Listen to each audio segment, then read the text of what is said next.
Coming up in today's episode of the Aspiring Psychologist podcast, we are looking at failures. We are looking at all of the ways that things have not gone to plan for me in psychology. This might well resonate with you for a variety of reasons, personal and professional, but I really want to inspire you to know that whatever you're going through now or whatever you've been through in the past doesn't mean that you can't still be a wonderful mental health professional. I hope you find this episode so useful. If you're looking to become a psychologist, then let this be your guide. With this podcast at your side, you'll be on your way to being qualified. It's the Aspiring Psychologist podcast with Dr. Marianne, Trent.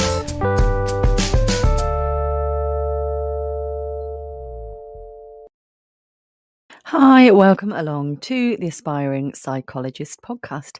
I am Dr. Marianne Trent and I'm a qualified clinical psychologist. If you are listening to this episode when it is first available, then you might well be aware that if you are an aspiring educational psychologist, that the deadline for applications for this year is looming. It is Wednesday, the 29th of November, 2023. So that is imminent.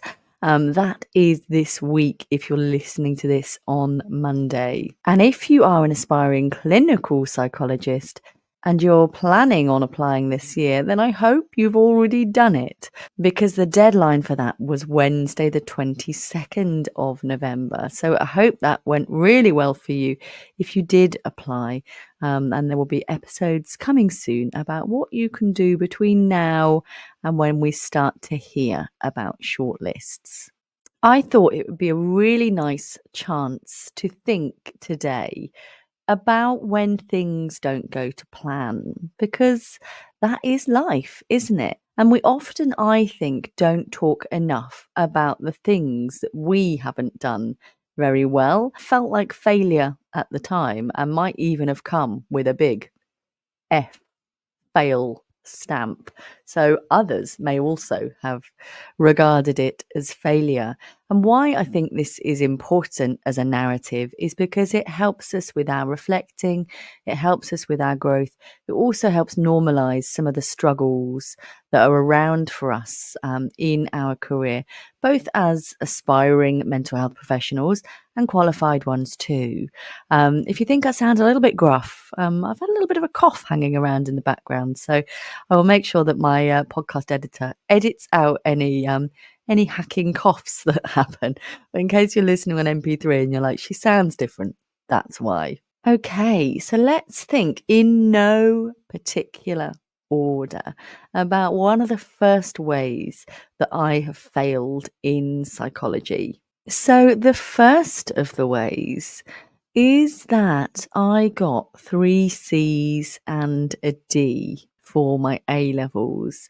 Now, technically not a fail, but bearing in mind my GCSEs were much better than that, I think I fell below my own expectations. And I think there's a variety of reasons for that. So I worked really, really hard at school for year 7, year 8 and year 9. And enough of knuckling down and doing all my homework and doing all my extra reading, I think I burned myself out a little bit. So when it came to GCSEs, I probably had a bit more fun with my friends. I definitely took my foot off the accelerator pedal, but I still managed to do pretty well for my GCSEs. I think I got 1 A star, 3 A's, 5 B's and a C. So, pretty reasonable. And I think that then lulled me into a false sense of security when it came to my A-levels. I thought I could coast through again.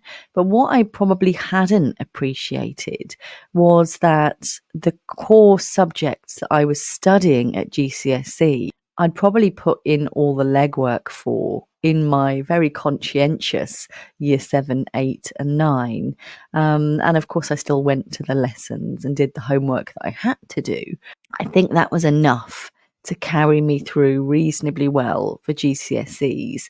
And for my maths, I did ask for extra help. So me and my friend went and did extra help, probably a bit late. If I'd done that for the coursework element, I think I might well have got an A or an A star for maths, whereas in the end I got a B. But yeah, I think what I needed was probably for the teachers to not have taken their eye off me and to have thought I was probably a reasonably safe bet.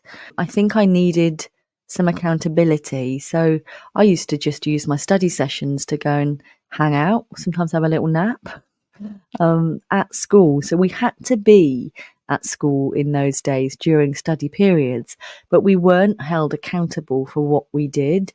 So I remember for my biology A level, which I did, we had these really lovely books. They weren't that thick, they were quite thin, and it was kind of one module at a time. And really, all I needed to have done to have got a really good grade was to read that book, probably lesson by lesson, and then maybe take a few notes on it. This might be a good chance to talk about the better ways of educating and preparing for exams, which you can find by checking out my YouTube. That's episode 65, and that came out on the 6th of March 2023. I think I would have found that really, really useful and really, really inspiring to let me know what I was doing wrong. But I would have benefited from a teacher just being there, saying, this is your free time, but, you can use this for your reading. Come along, do that reading that you know you're not going to do if you're not here. I would have gone along and I would have got that done and I would have done much better. Whereas the complete lack of structure just meant that I took all my feet off all of the pedals, I think, and just coasted. And so I think I've probably got some traits of ADHD. So I think I did reasonably well when I was being kind of ridden in GCSEs, but teachers very much give you the learning and the responsibility for learning at A level. Certainly they did in the late 90s as well, which is when I was doing my qualifications. And I needed more accountability. And I think I probably could have created that had I asked for it. So that led to me getting a D in biology. It didn't alter the place I was offered at university.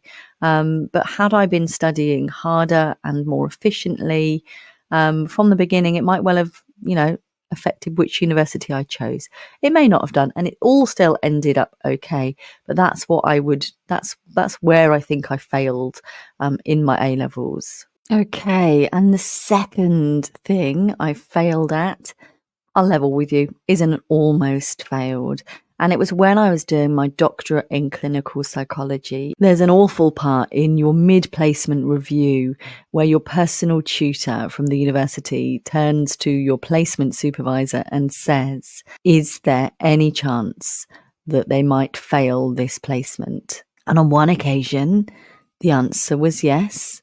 There's a whole backstory to this, which is another episode, which I don't feel was just. I do feel we just had a mismatch of communication, and I did end up passing that, but it did lead to lots and lots of distress, lots of self-doubt, lots and lots of difficulties that I did end up then getting some therapy for latterly. But yeah, those were the words I heard, and it absolutely had an impact upon me. Whether or not they were just or fair, another story. But they were said, and I still had all the feels, all the stuff going on. And so, it's big, it's important, and people wield power over us. And, absolutely, we've got our own responsibilities. We've got everything we bring to the party. But I did feel that was a very challenging time in my life. So, that was number 2. Number 3, I did actually fail a module in my undergraduate psychology.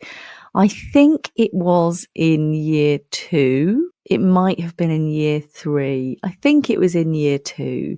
And it was, would you believe it? It was an optional module.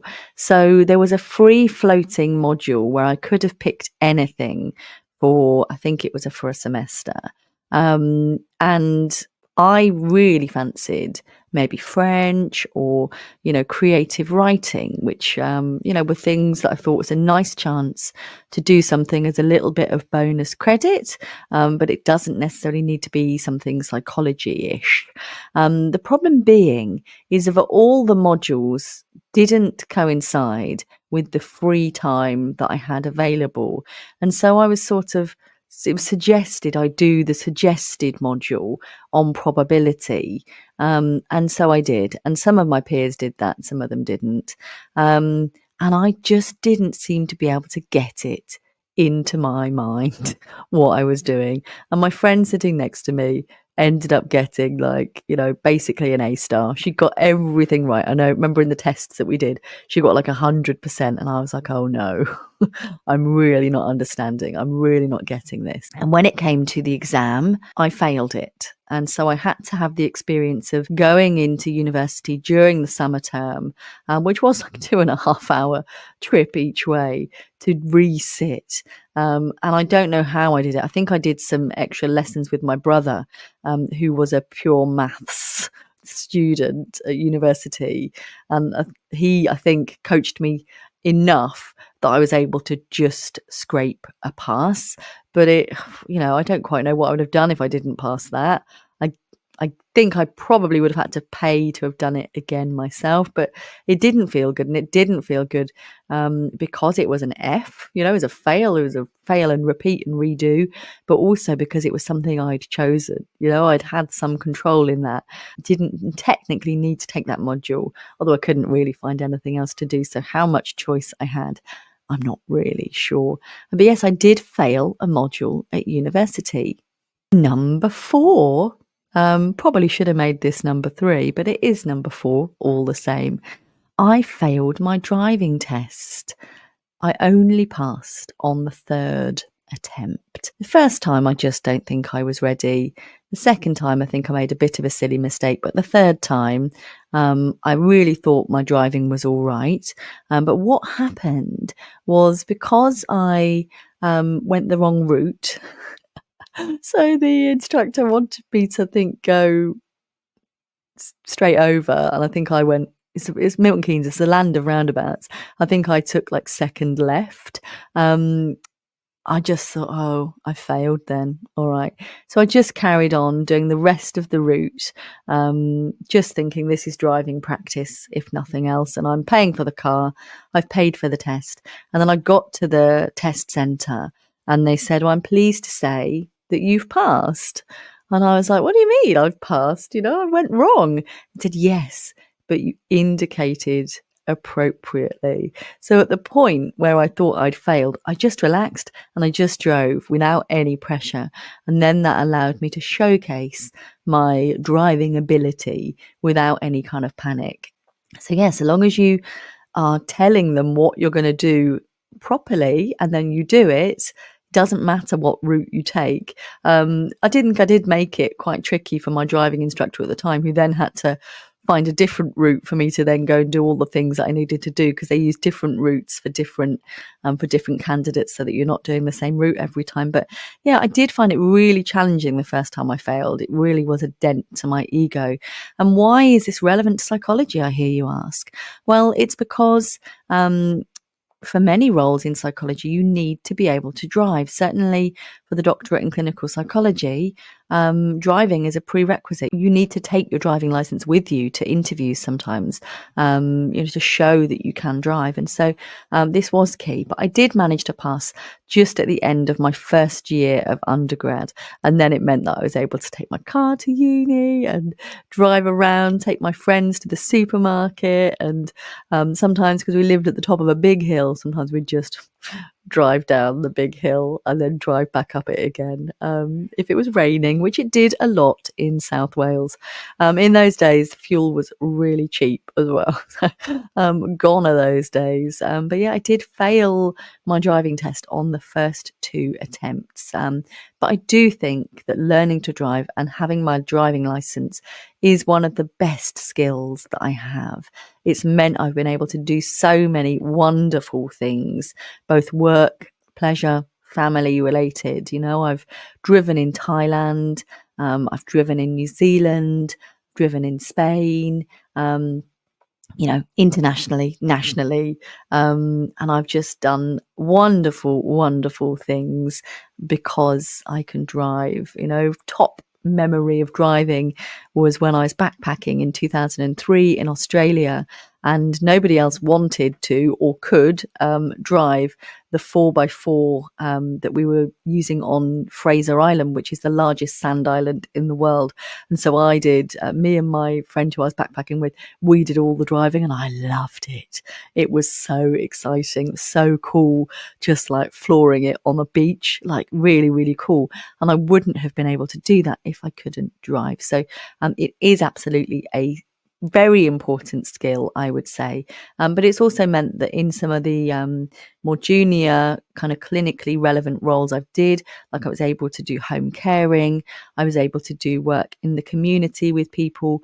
And so it was really important to me in my psychology career as well. Number 5, and this is the last one before we take a brief break, but I did actually fail an assignment on my doctorate in clinical psychology.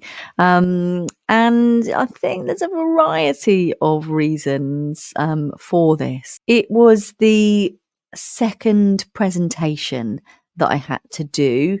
I think it was in my 3rd year. I think I felt a bit like I'd done so well in the presentation that I did that was number 1, that I got a little bit complacent.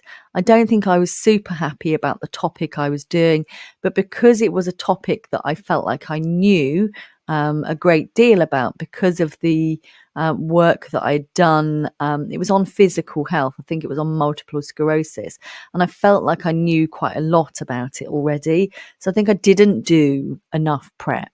And I think I felt that the teacher that was going to be assessing it, I think I felt they were so nice that they wouldn't be critical and they wouldn't fail me. I don't think I realised it was really possible to fail a presentation because I'm good at presentations, but I did fail it nonetheless, and I had to resubmit. I think it was just a few tweaks. I don't think I had to do the whole presentation again. But the learning points here are: make sure you're giving assignments and exams the necessary prep and legwork that you need. Make sure you're looking at your essential criteria that you need to be demonstrating. Don't be overly confident. Go into things, giving them the due respect that they deserve, is my learning point. This is a doctoral level qualification. I should have been putting in doctoral level effort into all of the assignments. So yeah, do better, Marianne, was the answer. And thankfully that was then passed. But it didn't feel very nice, but it is common. People will often fail at least one assignment on their doctorate courses. And it's not a big deal so long as it doesn't keep happening. And you can sometimes ask for extensions as well. If you know that you've got life or contextual factors going on, you can ask for an extension as well. If you don't hand it in on time, obviously, and you haven't asked for an extension, it would go down as a fail. So I've always managed to submit my work on time, but on that occasion I did fail that presentation. So let's use this time here now to take a short break, and I'll be back along very soon.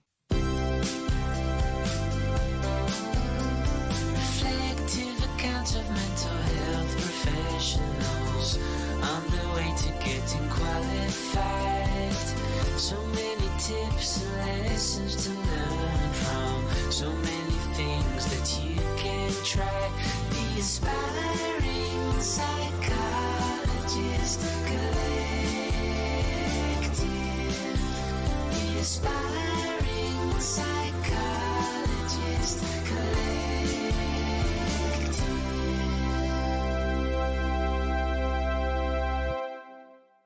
Welcome back along. In the first half of the episode, we were looking at my first 5 ways that I have failed in psychology.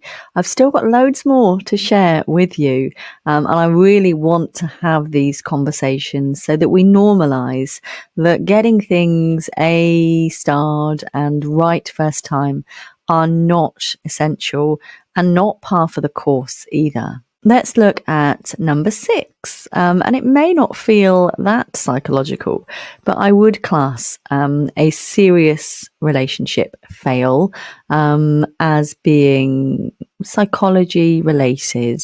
So it was heartbreaking. It was my choice, but I do feel that my psychology career was partly because of that, because I hoped I was going to be going away to a university, town or city to go and study. I didn't know where that was going to be. But I knew that was the direction that I wanted my life to go in. And I just wasn't entirely convinced that that was going to necessarily be possible in that relationship. And there's obviously a variety of reasons involved. But yeah, there might well be heartbreak and relationship breakdowns on your journey. And it's also pretty common when people get onto doctorate training that there might be some relationship breakdowns too. Sometimes it's called the divorce course. And there will be an episode coming on that in future too. Number 7 is that I actually only got a low 2-1 at university. So I did then go on to do master's level study to evidence that I could do it. But I think it was some of the same old from my A levels, which meant that I wasn't applying myself. I was certainly, I would say, doing more than my university housemates were. Especially in the final year, because I think she would say herself, the only other person in my house who was actually in her final year didn't really care. She was doing media, and she wasn't really that bothered. Whereas my other friend, she had changed courses after year 1. And so she was actually only in her 2nd year when I was in my 3rd year. And then I was living with 2 Irish guys who mainly just had lots and lots of fun. I don't know what work they did, if any. So when I was needing to study, I was sometimes having to say, no, I can't come out. I can't do these things because I need to study. But of course, if there'd been, it's not my housemate's fault. It absolutely isn't. But if there'd been more people studying and less exciting things happening, and I'd been less, impulsive, then I might well have done more studying. But there was actually another relationship breakdown during my final year. And I think had I not had the relationship breakdown, I probably just would have wanted to spend all my time with him. And so I may not have even got the low 2-1, which then would have meant a very different career experience for me. So with hindsight, I'm kind of pleased that happened. But at the time, that was also really, really, really challenging. But yeah, I think I would have benefited from more accountability. When I was getting my assignments back at university in my 1st year, 2nd year and 3rd year, they weren't what I was expecting. The grades weren't as good as I expected. And actually what I think I should have done was I should have reached out to the Student Support Learning Centre and got some more support and guidance, and or the lecturers, how can I do better? But I think a little bit of pride got in the way, a bit of embarrassment. I didn't do that, but that's absolutely what I should have done. And I think it's probably some of the same old from when I was at secondary school. I was used to doing well, and I didn't seem to be doing as well as I hoped to or thought I could, and I should have asked for more help, so for some more accountability, for some more structure. So thankfully I did get my low 2-1, but I think I was probably capable of more. So yes, I've sort of ended up saying 2 points in one there, because not asking for help at uni was my next point, but I think it's related, isn't it? So yeah, if you're not getting the results that you think that you should be, or that you think you're capable of, or, you know, all of your peers seem to be finding it much more effortless than you are, do ask for help. There is no shame in asking for help. I wish I had, because it's much better to feel like you're comfortably within your window of tolerance, your zone of excellence, rather than feeling like you're really trying hard and you're not meeting the standards. So please, if you are not getting the results that you're expecting, please do ask for help. And last but not least, I mean, there might well be loads more, but these are the ones that I could think about, was that of all of the jobs I applied to, there were many, many aspiring psychologist jobs that I didn't even get shortlisted for, or I got interviews for, but I wasn't appointed to. Sometimes I was told, oh, you were our second choice, but the other person has accepted the job. But it's just, so close, but no cigar, as the saying goes. And I remember there was one time that I took that really personally. So it wasn't even an assistant psychologist role. It was when I was living near Milton Keynes, and it was for the Milton Keynes Community Foundation. And I just felt that this job would be really, really good for me. And it felt, you know, like it was kind of clinically relevant, because we're working with kind of lots of vulnerable populations and doing kind of lots of outreach work.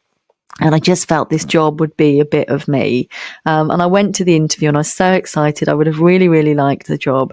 And then I remember going out to the theatre with friends that evening, and I was sort of imagining how cool it would be to work there. And I felt like, oh yeah, you know, I'd practiced saying what my job title was in my head. And, you know, I felt like the interview had gone well and that was going to be my new job. So it was a surprise and a disappointment to learn that I didn't get the job, with the feedback being that we didn't feel like you knew enough about the Milton Keynes is built of lots of different estates on the grid.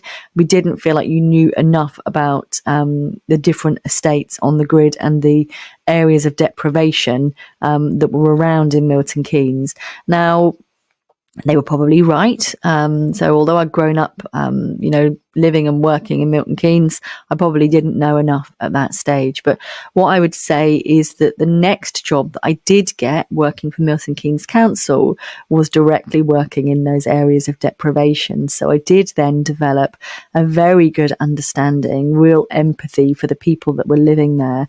And I think I probably got the job I needed. So, you know, when I was looking for qualified work, one of my peers said to me, "What's for you doesn't pass you by." And I've really held on to that, because, yeah, I believe I got the job I needed that ended up with me having a wonderful supervisor who's become a friend for life. I learned so much about myself as well as about psychology in the next role that I got, working with disabled adults. And I learned how to be human, how to, you know, do loads of really important tasks like budgeting, safeguarding, you know, motivation, you know, coming up against adversity, understanding about physical health, the challenges inherent in that, how to apply for benefits with people, you know, how to do activity scheduling. I did absolutely loads. So I absolutely got the job that I needed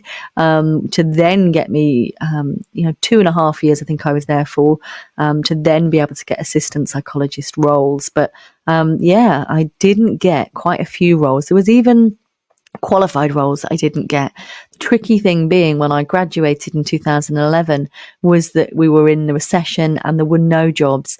And so there were lots and lots of people going for not many jobs. So there was probably 3 or 4 interviews I had that I didn't get before I then did get my CAMS job. And that was tricky because, you know, I needed a job. I had a mortgage, but I did end up being out of work for a couple of months. But I still think that was great. And it gave me time to decompress from the university experience and to transition myself from being a trainee clinical psychologist to a qualified one. So yes, if you are coming to the end of your training, I would still suggest it's quite good to have a little bit of downtime in between those two roles if you can. So we have had a whistle-stop tour through the 8 ways and more that I have failed in psychology.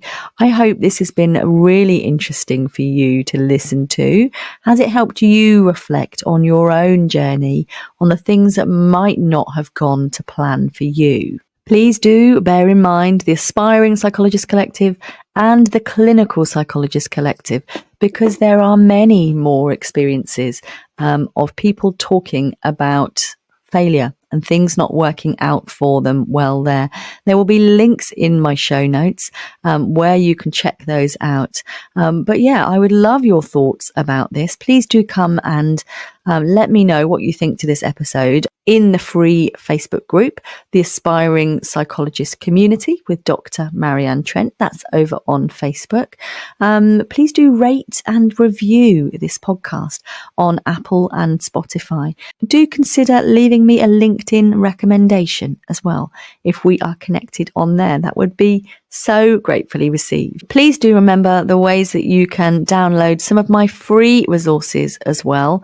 Going to my website, www.goodthinkingpsychology.co.uk. If you go to the free resources section on the tab, you can download the free dclinpsy guide, the free supervision contract, and the learning curve document as well, all of which gets great reviews. So thank you so much for being part of my world.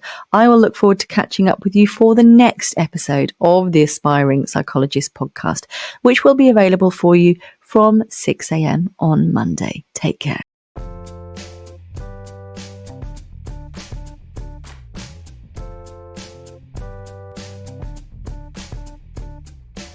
If you're looking to become a psychologist, then let this be your guide.